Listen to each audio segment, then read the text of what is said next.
ഞാൻ സപ്പോർട്ട് ചെയ്തില്ലെങ്കിൽ പിന്നെ ആരാ ഇതിനൊക്കെ സപ്പോർട്ട് ചെയ്യുക? എന്നിട്ട് എന്ന് തുടങ്ങിയ പരിപാടി ഇതൊക്കെ? ശരിക്കും പറഞ്ഞാൽ അവള് UKG പഠിക്കുമ്പോൾ ഞാൻ അവളെ നോട്ടിട്ടതാ. UKG കേട്ടോ. ഒരു ഗിന്നസ് റെക്കോർഡിന് സാധ്യതയുണ്ട്. UKGയിലെ പ്രണയം. ഒന്ന് പോ സഞ്ജു. ഇഷ്ടാന്ന് ഞാൻ സമ്മതിച്ചതേ 7ാം ക്ലാസ്സിലാ. 7ാം ക്ലാസ് അത്ര മോശമല്ല. എനിക്ക് മനസ്സിലാവാത്തതേ, ഇത്രയും കാലം നിങ്ങൾ ആരെ അറിയിക്കാതെ ഇതെങ്ങനെ കൊണ്ട് നടന്നു എന്ന്. അല്ല, സഞ്ജു ഞങ്ങളോട് ഇതൊക്കെ ചെയ്യുമെന്ന് ഞങ്ങൾ ഒട്ടും പ്രതീക്ഷിച്ചിട്ടുമില്ല. ബാക്കി പറ. പറഞ്ഞു. അവള് ഈ ബാംഗ്ലൂരിൽ പഠിച്ചിരുന്ന സമയത്ത് ഞാൻ അവളെ കാണാനൊക്കെ പോവുമായിരുന്നു. ബാംഗ്ലൂർ പോയാ പിന്നെ US എംബസിയിൽ തനിച്ചു പോവാന്ന് പറഞ്ഞ ചേട്ടനെ ഒഴിവാക്കിയത് സഞ്ജുവിന്റെ കൂടെ പോകാനായിരുന്നു. അതെ, ഞാനിതൊക്കെ ചോദിച്ചറിയുന്നത് മറ്റൊന്നും കൊണ്ടല്ല കേട്ടോ. നിങ്ങളൊരു ആവേശത്തിനെടുത്ത് ചാടിയ പ്രണയമാണോ എന്നറിയാൻ വേണ്ടിയിട്ടാ. അല്ലടേ, ഞങ്ങൾ ഭയങ്കര സിൻസിയറാണ്. അതെ ചേട്ടാ, ഞങ്ങൾ വളരെ ആലോചിച്ചെടുത്ത അതെ തീരുമാനം. അതെ. എന്നാ ഓക്കെ. ഓക്കെ അല്ലേ? ഓക്കെ.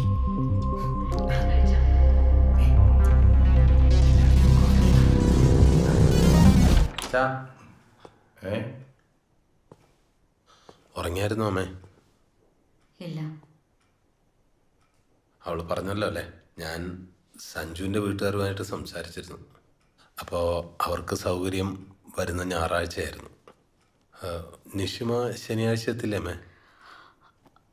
ആ, എത്തും. അച്ഛാ, ഇനി നമ്മൾ പ്രത്യേകിച്ച് ആരെങ്കിലും വിളിക്കണോ? അച്ഛൻ്റെ സുഹൃത്തിനെ മറ്റോ? വേണ്ട. ശരി അമ്മേ, ഗുഡ് നൈറ്റ്.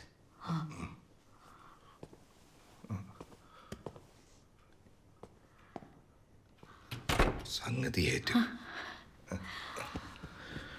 അവനെന്തായാലും നോർമലായല്ലോ.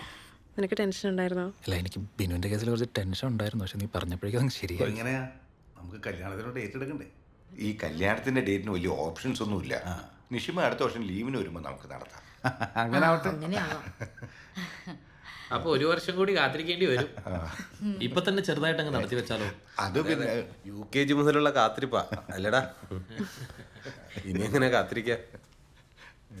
അങ്ങളെ, ഇവ എൻ്റെ കൂട്ടുകാരനായതുപോലും ഇവളെ പ്രേമിക്കാൻ വേണ്ടിയിട്ടായിരുന്നു അല്ലടാ.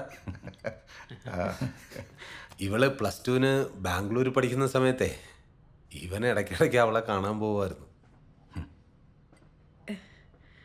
എന്നിട്ട് അവിടെ റൂമൊക്കെ എടുത്ത് പിന്നെ നമുക്ക് ഊഹിക്കാമെന്നല്ലേ ഉള്ളൂ.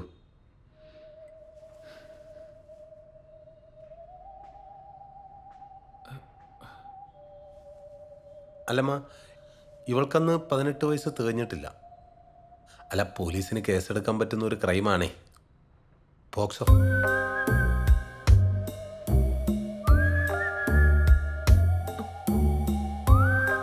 അങ്ങളെ, ഈ വിവാഹം എന്നൊക്കെ പറയുന്നത് പവിത്രമായ ഒരു കാര്യമാണല്ലോ. ഇവനെപ്പോലെ വളഞ്ഞ വഴിക്ക് ഒരു ബന്ധം ഉണ്ടാക്കി നിങ്ങളുടെ വീട്ടിൽ വന്ന ഒരാൾ പെണ്ണ് ചോദിച്ചു കഴിഞ്ഞാൽ നിങ്ങൾ കൊടുക്കൂ? മാന്യതയുള്ള തറവാട്ടിൽ നിന്ന് ആരെങ്കിലും കൊടുക്കൂ? ഇല്ല. അല്ല, ഇത് എൻ്റെ മാത്രം തീരുമാനമല്ല, അച്ഛൻ്റെ അമ്മയുടെ. ഇതെന്താ വിളിച്ചു വരുത്തി അപമാനിക്കണം? എന്നാൽ കുറച്ച് അഭിമാനിപ്പിച്ചേക്കാം. അത്രയും മഹത്തരമായ കാര്യമാണല്ലോ മോൻ ചെയ്തു കൂട്ടിയത്. അങ്ങളെ, ഇവളൊരു മീറ്റ് വിട്ട് കഴിഞ്ഞാൽ പൊന്നുമോനെ അകത്താ. അതറിയോ, ഇവന് ഫിനോയിൽ ബിസിനസിന്റെ ഐഡിയ കൊടുത്തതും ക്യാഷ് കൊടുത്തതും നിഷിമയായിരിക്കും. അല്ലാതെ നിങ്ങളുടെ കുടുംബത്തിൽ 10 പൈസ ഇല്ലല്ലോ. അങ്ങനെ ആയിരുന്നെങ്കിൽ ഡ്രൈവർ പണിക്ക് വരില്ല. അങ്ങനെ ആരാന്റെ കാശ് കൊണ്ട് ജീവിക്കേണ്ട ഗതികളൊന്നും എന്റെ മോനില്ല. കല്യാണം ഉണ്ടാക്കാൻ വന്നത് അച്ഛാ, നിക്ക്. ഞാൻ പോരാ. സഞ്ജു, നിഷിമ, സഞ്ജു ഇല്ലാതെ എപ്പോൾ വേണമെന്ന് നിനക്ക് ഇവിടെ താമസിക്കാം. ഇല്ലെങ്കിൽ ഇപ്പം ഇവിടെ നിന്ന് ഇറങ്ങണം. അപ്പൊ ഇതായിരുന്നല്ലേ ചേട്ടന്റെ ഉദ്ദേശം? നിഷിമ, നമ്മൾ തങ്ങളിൽ ഇനി സംസാരിക്കണ്ട. അച്ഛൻ്റെ അമ്മയുടെ സ്വത്തിൽ നിന്ന് ഒരു തരി പോലും നിനക്ക് കിട്ടുമെന്ന് നീ പ്രതീക്ഷിക്കണ്ട. ചേട്ടന്റെ കളി എന്തിനു വേണ്ടിയിട്ടാണെന്ന് എനിക്ക് മനസ്സിലായി. ഈ ഫ്ലാറ്റും കാറും ഞാൻ അധ്വാനിച്ചുണ്ടാക്കിയതാ. അതിനെന്താ തെളിവ്? തെളിവുണ്ടാക്കാൻ എനിക്ക് അറിയാൻ വളഞ്ഞിട്ടല്ല, എനിക്കിതൊന്നും വേണ്ട. എന്താ ചേട്ടാ ഇങ്ങനെ? എനിക്ക് അധ്വാനിക്കാനുള്ള കഴിവുള്ളിടത്തോളം കാലം ഉണ്ടല്ലോ, ഞാൻ തന്നെത്താൻ അധ്വാനിച്ചോളാം. അങ്ങനെ തന്നെയല്ലേ ഇതുവരെ ഉണ്ടായിട്ടുള്ളതും. പരമ കഷ്ടം. മോളെ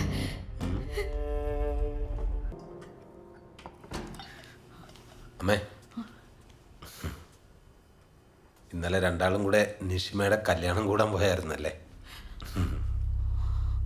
റോഡിൽ വെച്ച് നടന്ന നാടകത്തെക്കുറിച്ചൊക്കെ ഓട്ടോക്കാരൻ പറഞ്ഞായിരുന്നു. അമ്മേ, ഇന്ന് ഏട്ടൻ്റെ ഓർമ്മ ദിവസമാണെന്നുള്ള കാര്യം അറിയോ? ഇതുവരെ മറന്നിട്ടില്ല, ഇനി മറക്കുമെന്നും തോന്നില്ല. എന്നാ പിന്നെന്താ ഇതൊക്കെ? ഇന്ന് മുതൽ ഏട്ടൻ്റെ എല്ലാ ഓർമ്മ ദിവസവും നമ്മളെല്ലാവരും വ്രതം അനുഷ്ഠിക്കും. വെള്ളം മാത്രം ഉപയോഗിക്കാം, സപ്ലിമെൻസും.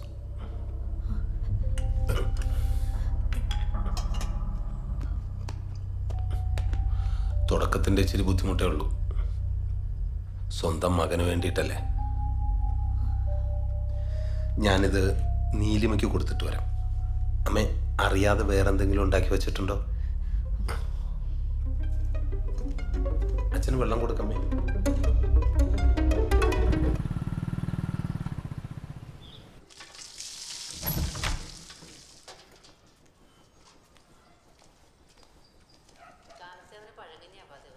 അമ്മേ, ഇന്നത്തെ ദിവസം നമ്മൾ ഫോൺ ഉപയോഗിക്കണ്ട.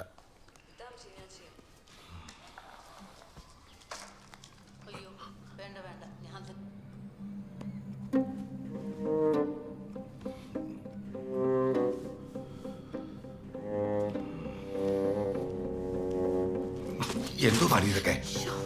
നിങ്ങളൊന്നും മിണ്ടാതിരിക്കേ. എന്താ ഇതൊക്കെ?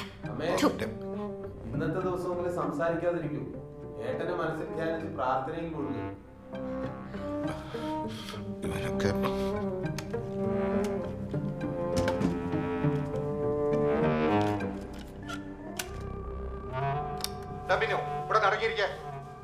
കിട്ടും.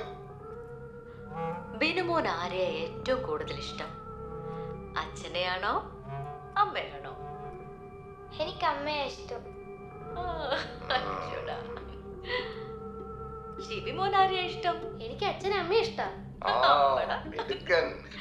ശിബിമോൻ ഈ പാട്ടൊന്ന് പാടിയേ. തന്നന്നം താനന്നം താളത്തിലാടി. ഇനി മോൻ പാടിയേ. തന്നന്നം താനന്നം താളത്തിലാടി മന്ദാരക്കൊമ്പത്തൊരു ഞാലിലാടി ഒന്നിച്ചു രണ്ടുമൻ പൈകിളികൾ ഒന്നാടാം കുഞ്ഞിന്റെ മനകൾ കാടിന്റെ കെങ്ങിണികൾ തന്നന്നം താനന്നം താളത്തിലാടി മന്ദാരക്കൊമ്പത്തൊരു ഞാലിലാടി ഒന്നിച്ചു രണ്ടുമൻ. ഇതിനകത്തിരുന്ന ബ്രെഡും പഴമൊക്കെ എവിടെ? അതൊക്കെ അവനടുത്ത് കളഞ്ഞു.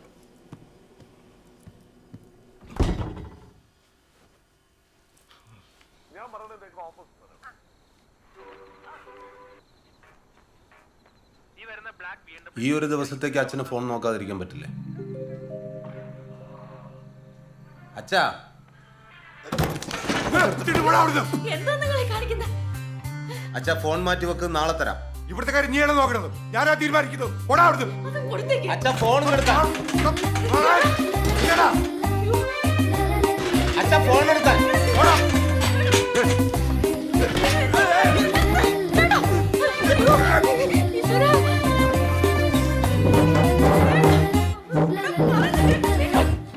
ഫോൺ എടുക്കാൻ.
നമുക്ക് ഡോക്ടറെ അടുത്ത് പോയാലോ?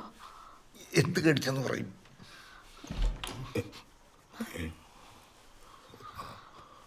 പിന്നെയും വരണം. എവിടെ കടിക്കാനോ എന്തോ.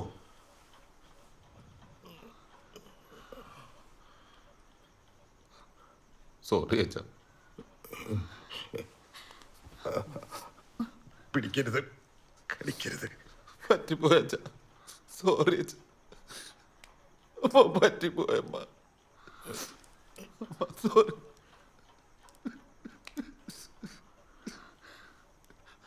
എനിക്ക് ആ സമയത്ത് അറിയില്ലായിരുന്നു അമ്മ.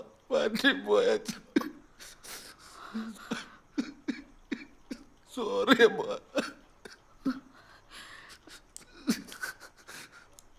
സോറി അച്ഛാ.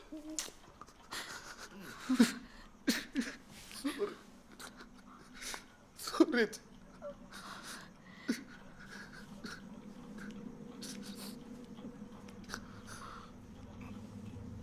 ഒക്കെ അവൻ്റെ അവനെയോ? ചുമ്മാ ഇരി മനുഷ്യ, അവന് നല്ല വിഷമമുണ്ട്. അവന്റെ കരച്ചിൽ കണ്ടില്ലേ, പാവം.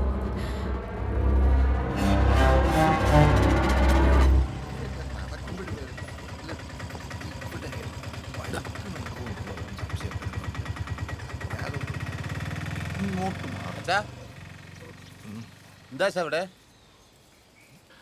വേറെ ഇനിയിപ്പോ ഫുഡ് കഴിക്കാൻ സമയമായില്ലേ? പോവാം. പിന്നെ കാണാം. ശരി ഞങ്ങളെ.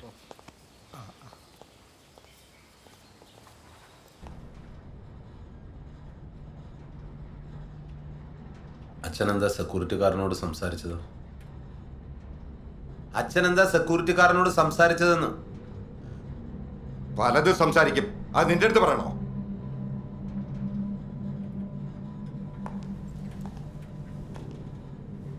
നമ്മുടെ കുടുംബത്തിനകത്തുള്ള എന്തേലും കാര്യം അയാളോട് സംസാരിച്ചെന്നാണ് ചോദിച്ചത്. നീ ആരാണ് എന്നെ ചോദിക്കാൻ? നിന്റെ അമ്മ വീട്ടിലുള്ളതാണ് നിന്നെ കൊല്ലാതെ വിടുന്നത്, മനസ്സിലായ?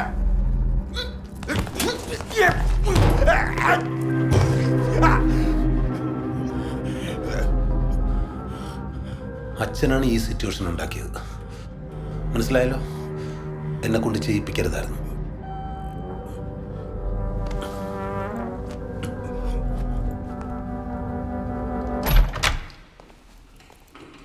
അമ്മേ, അമ്മേ, നമ്മളെല്ലാം ഒരു കുടുംബമല്ലേ അമ്മേ? ഒരു ബ്ലഡ് അല്ലേ അമ്മേ? ഇപ്പൊ എന്താ ഉണ്ടായേ? ആ, ഈ മനുഷ്യനുണ്ടല്ലോ, നിങ്ങളുടെ ഈ കെട്ടിയവൻ, നമ്മുടെ കുടുംബത്തിനകത്തുള്ള സകല കാര്യങ്ങളും താഴത്തെ ആ സെക്യൂരിറ്റിയോട് വിളമ്പിയിരിക്കുന്നു.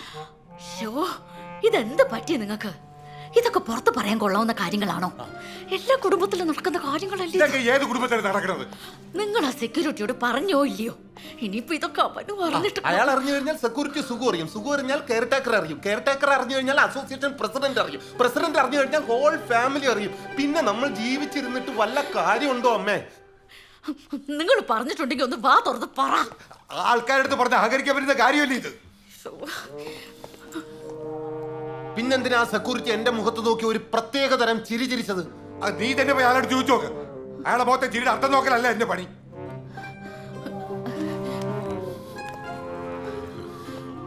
എന്ത് പണിയാ നിങ്ങൾ കാണിച്ചു വെച്ചത്? ആ രാമേട്ടാ, സാറേ, ഭക്ഷണം കഴിച്ചായിരുന്നോ? ഇല്ല, കഴിച്ചില്ല. എന്നാ ഇങ്ങ് വായോ, ഇവിടുന്ന് കഴിക്കാം. ആണോ? ആ, ആരും കഴിച്ചിട്ടില്ല. ഓക്കെ, വെറൈറ്റി ഫുഡ് ഉണ്ട്.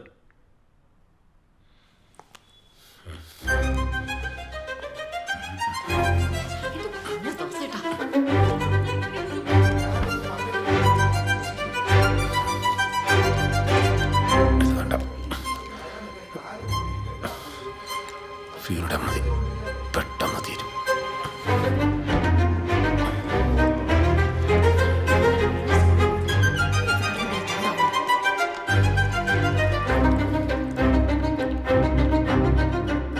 എനിക്കെൻ്റെ ഈ കുടുംബത്ത് നടക്കുന്ന കാര്യങ്ങൾ പുറത്തറിയുന്ന ഇഷ്ടമല്ല. രാമേട്ടൻ ഇവിടെ കിടന്ന് പെടഞ്ഞ് മരിക്കട്ടെ. പിന്നെ അച്ഛൻ അയാളോട് പറഞ്ഞത് പുറത്താരും അറിയില്ലല്ലോ. അതോടെ തീരുമല്ലോ.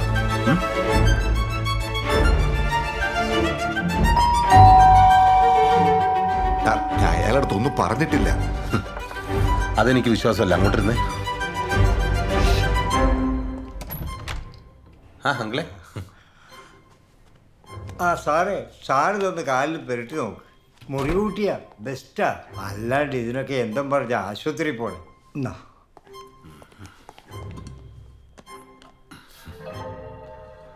ആ ഫിഷ് മോളിയാ. സാറേ, എനിക്ക് തോന്നുന്നു സാറിന്റെ കാലിൽ കടിച്ച തുരപ്പനാന്നാ. എലിശല്യം കൂടുതലാണ്. ഈ വേസ്റ്റൊക്കെ കുന്നുകൂടി കിടക്കുകയാണല്ലോ സാർ. അതുകൊണ്ട് സാറിന് കാര്യം ചെയ്യും, രാത്രി നടക്കാൻ ഇറങ്ങുമ്പോൾ ശ്രദ്ധിച്ചോണം, അതേ കടി ഇനിയും കിട്ടും. തുറന്നപ്പോ കൈ തട്ടിയതാമേ. ഞാനിത് വൃത്തിയാക്കാം. അങ്കിളിരിക്കും. ഇനി ഇത് എടുക്കണ്ട. ഭക്ഷണ സാധനങ്ങൾ വേസ്റ്റ് ആക്കണ്ട. ഫിഷ് മോളിലല്ലേ, മോളിൽ നിന്ന് എടുത്തോ, ഞാൻ കഴിച്ചോളാം.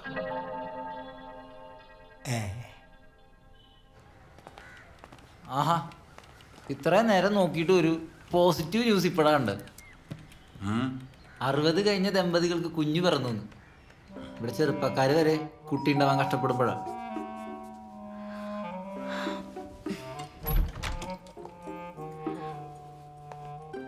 നീ എന്താ ഈ സമയത്ത്?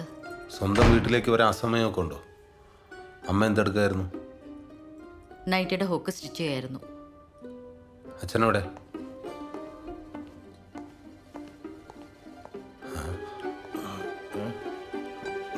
അച്ഛൻ എന്തെടുക്കായിരുന്നു ഇവിടെ? ഞാൻ കിടക്കായിരുന്നു.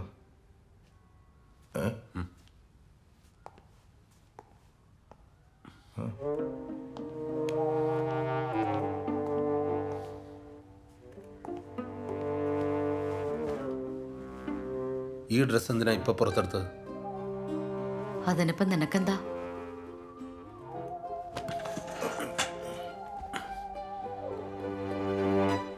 ആ മുറി ഒഴിഞ്ഞു കിടക്കുകയല്ലേ. അച്ഛൻ ഇനി മുതൽ അവിടെ കിടന്നാൽ മതി. ഒരുമിച്ചുള്ള കിടത്തം ഇനി വേണ്ട. മനസ്സിലായല്ലോ? തൽക്കാലം ബ്രോഡാഡി ആവാൻ ഞാൻ ഉദ്ദേശിച്ചിട്ടില്ല.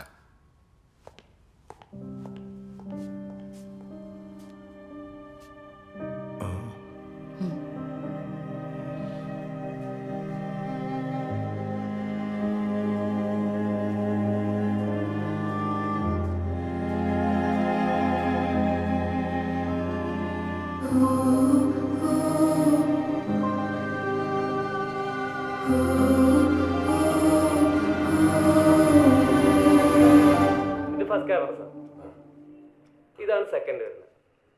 ഓക്കെ, ആ ഇത് തേർഡ്. ഈ ക്യാം അവിടെ ഒരു വിസിബിലിറ്റി ഉണ്ടല്ലോ? ഓ ഫുള്ള് ഗ്യാരണ്ടി ആണ്. ഇതിൽ വോയിസും കിട്ടുമല്ലോ? പിന്നെ മൊബൈൽ എപ്പോൾ ആണെങ്കിൽ നോക്കാലോ. നിങ്ങൾക്ക് ഇൻറ്റീരിയർ ചെയ്യുന്ന ആരെങ്കിലും പരിചയമുണ്ടോ? ഈ വീട് ഫുള്ളായിട്ട് സൗണ്ട് പ്രൂഫ് ആക്കണം. ഫുള്ളോ?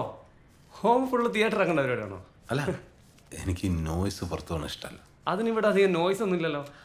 ഇവിടെ ഇനി ഉണ്ടായിക്കൂടുന്നില്ലല്ലോ. 1 2 3 ആ അങ്ങനെ. ഓക്കെ, അതാ നോക്കാം. ശരി.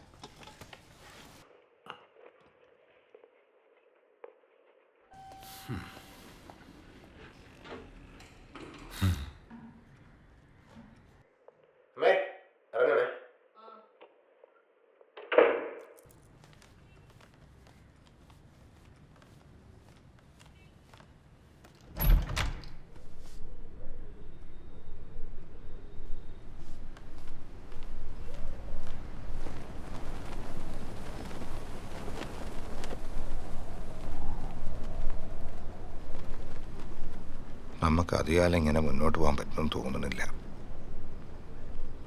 അവനിൽ നിന്ന് രക്ഷപ്പെടാൻ ഞാൻ പല വഴികളും നോക്കി. പക്ഷെ അതൊക്കെ പിന്നെ നമ്മളെ തന്നെ മനസ്സമാധാനം കളയും. നമ്മളെ മരണം കൊണ്ടല്ലാതെ ഈ പ്രശ്നം തീരില്ല. നിങ്ങൾ എന്തൊക്കെയായി പറയുന്നതാ ചേട്ടാ? ഞാൻ കുറച്ച് വിഷം മാറ്റി വെച്ചിട്ടുണ്ട്. അത് AC-ക്കകത്ത് വെച്ച് ഓൺ ചെയ്ത് കിടന്നാൽ മതി, പിന്നെ ഉണരില്ല. നമ്മൾ ഒരുമിച്ചുള്ള അവസാനത്തെ കിടത്തം ഞാൻ തീരുമാനിച്ചു. ദാസേട്ടാ, നമ്മൾ എന്തിനു മരിക്കണം?